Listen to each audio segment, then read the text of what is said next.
Welcome back to the Tracy Take. I am Tyler here with my brother Ryan, and today we are breaking down the Philadelphia Eagles 3-round mock draft. But before we do that, we have a fun announcement. We have partnered with BetUS. So if you like to bet a couple of bucks on the ponies, hit the link down below, or not just the ponies, or even football games or whatever game you're watching right there. They have a fun promotion going on right now for all first-time players of 125% match for your first three deposits. So hit that link down below. And while you're at it, be sure to like this video, subscribe to the channel, and also ring the bell. Help us get to 3,000 subscribers. We're only about 200 subscribers away. So hopefully try and get there by early April. And maybe, who knows, April can be a lot of fun, and maybe we get to 4 by the end of the draft. So, Ryan, let's pull this up here. We want to show kind of what the Eagles have done so far in the offseason. These are the most notable ones. I'm sure there's a bunch of other ones that we have not included on here, but that would make this slide and the text very small. So starting off, I think the biggest one as well, the addition of Saquon Barkley, but also then the departures of Jason Kelce and Fletcher Cox off into retirement here.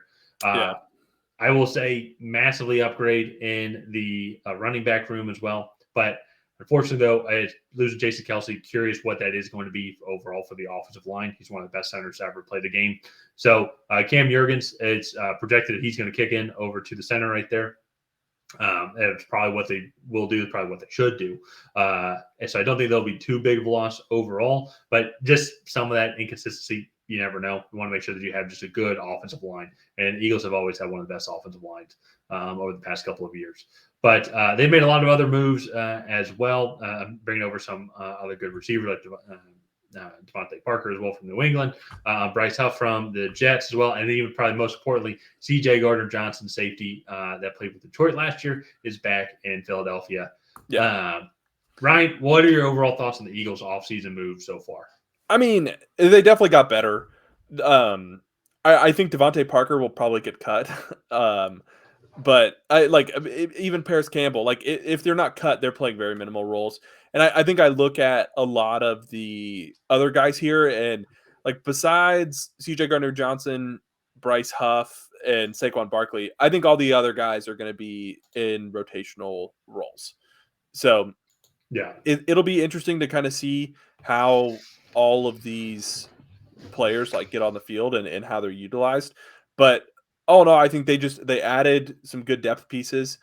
I think they already had their Fletcher Cox and Jason Kelce replacements kind of in house with Cam Jurgens and Jordan Davis. So while it sucks to lose two Hall of Fame players, I don't think that those losses are going to be felt quite as much on the field. So all in all, I think it was a good offseason and a good free agency period for the Philadelphia Eagles. Mm-hmm. Yeah, I think a couple areas as well is on some of the additions, adding Zach Bond and then Devin White in the linebacker room. Mm-hmm. I think that was a key weakness or an underrated weakness, because I think everybody is, as you'll see here in our first pick for them, can comment on this on the secondary overall. But I think a linebacking area was another area that they definitely got diminished on from losing T.J. Edwards, and then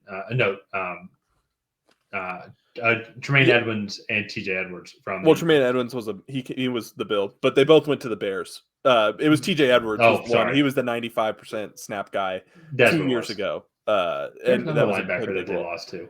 But I digress. But yeah, so still need to revamp up the linebacking room as well. So let's move on though now to their first overall pick here.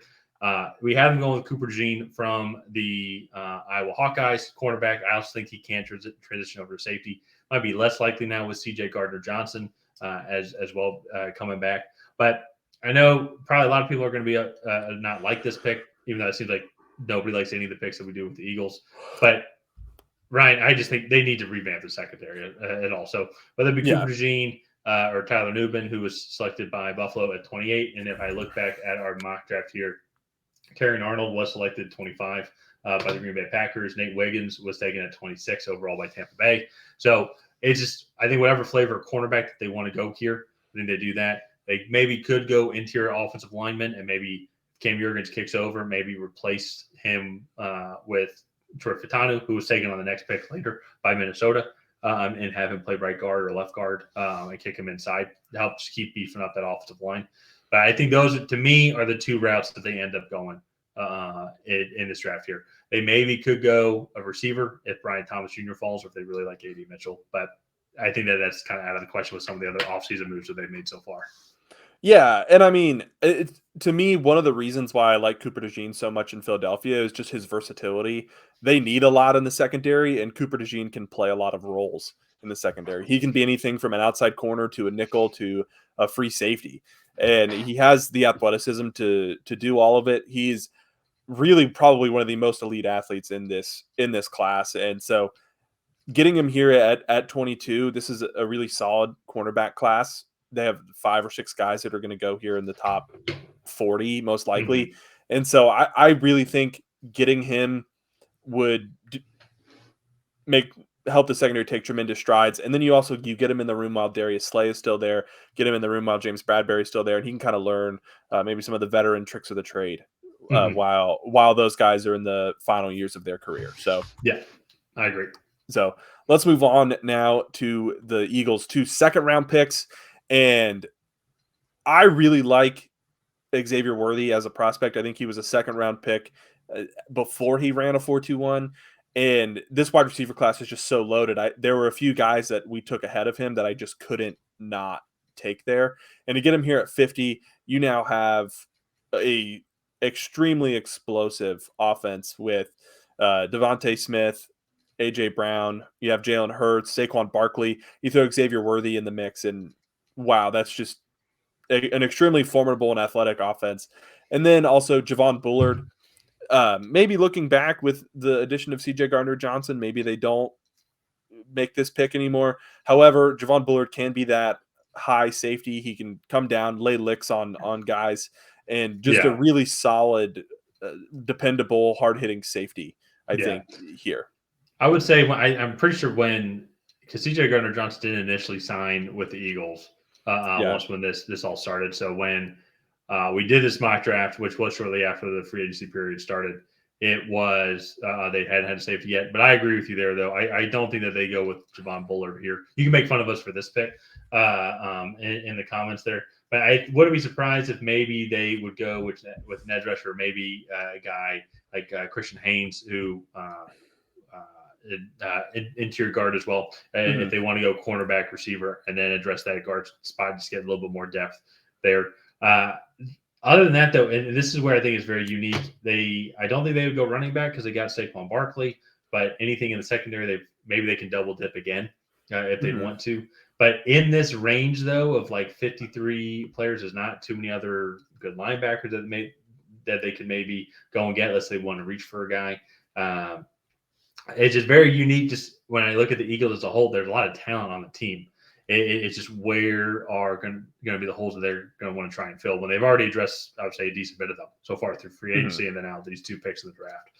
But going back to Xavier Worthy, I really do like this pick just with his speed. If he's just doing a bunch of go balls, it's going to really open up the underneath for A.J. Brown and Devontae Smith to really just pick apart the everything within 15, 20 yards. And that's really what they're best at. So, but and then he is more than just a go ball guy. Like I know he runs actually some really good routes as well with that speed. Oh no, I'm saying I think that it could really open up the entire field for that Eagles team. For sure. So it's going to be very interesting. They don't have a 3rd round pick from a trade, but they still have 3 picks in the top 100, 3 picks in the top 53. Another potential option as well with that 53rd pick is they trade back and try and get some more draft capital, but we'll kind of have to wait and see. I don't think they have a ton of draft capital as a whole. So they need to get a little bit more. Let me look this up here real quick. They got 8 picks. So they go 22, 50, 53, but then they go to 120. So there's a 70 pick gap between that final pick that we did to their next pick. So maybe they trade back, try and get a little bit more, but we'll just have to kind of wait and see. Yeah. So let's go ahead and wrap up this video here. If you guys have not already, please go ahead and like and subscribe. Leave a comment down below on what you thought of this Philadelphia Eagles 3-round mock draft. Did you love it? Did you hate it? What would you do differently? And on that, we'll see you guys next time.